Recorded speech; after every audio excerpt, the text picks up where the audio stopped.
In the heart of Greenwood Forest, where soft morning light trickled through the leaves and birds sang sweet songs, lived a tiny hedgehog named Hugo. Hugo was a very friendly, kind, and curious little fellow, but there was just one small problem. Hugo was scared of almost everything: the rustling wind, the deep dark shadows, the towering trees, and especially buzzing bees, if you could name it. Hugo was probably afraid of it. He often curled up and wished he could be as brave as the other animals in the forest. One evening, as the sun painted the sky in shades of orange and purple, a strange sound echoed through the trees. It started as a low rumble, then it got louder, and then, roar! Hugo froze, his little heart thumping against his ribs. What was that? He squeaked, instantly curling into a tiny, spiky ball. Just then, his best friend, Bella the bunny, hopped over, her ears twitching with worry. "Hugo,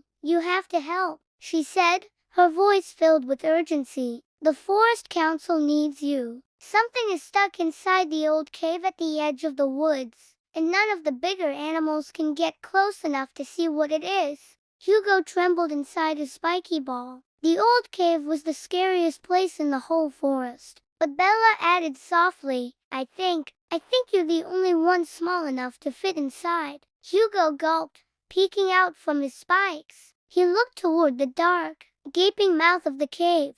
It looked so cold and shadowy, and the strange roaring sound seemed to echo from its depths. Every instinct told him to run home and hide under his favorite leaf pile. But then, he heard it again. Rumble, rumble, roar. This time, though, it didn't sound quite so scary. It sounded hurt, like someone was crying for help. Hugo took a deep, wobbly breath that made his spikes rattle. "I'll go," he said, his voice barely a whisper. A proud smile spread across Bella's face as she watched her little friend make the bravest decision of his life. Slowly, carefully, Hugo squeezed into the narrow tunnel of the cave. It was dark and damp, and cold water dripped from the ceiling onto his back. Pitter-patter, pitter-patter. His tiny paws shook with every step he took into the darkness, but he kept walking, thinking of the sound he had heard. Suddenly rumble. The sound was right in front of him. Hugo flinched and squeezed his eyes shut,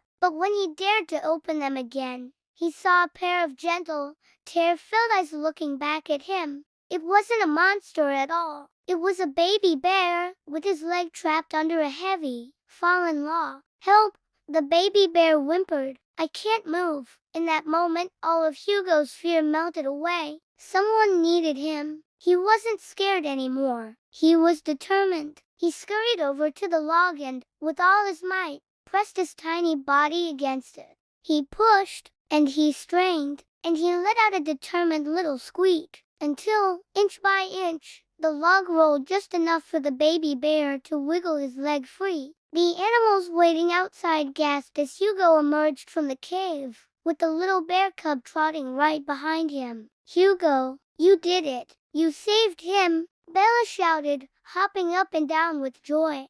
Just then, Mama Bear came rushing through the crowd, scooping her cub into a giant, warm hug. She turned to Hugo with grateful eyes. "Thank you," she said in a gentle, rumbly voice. "Thank you, brave little hedgehog." Hugo blinked. Brave? Him?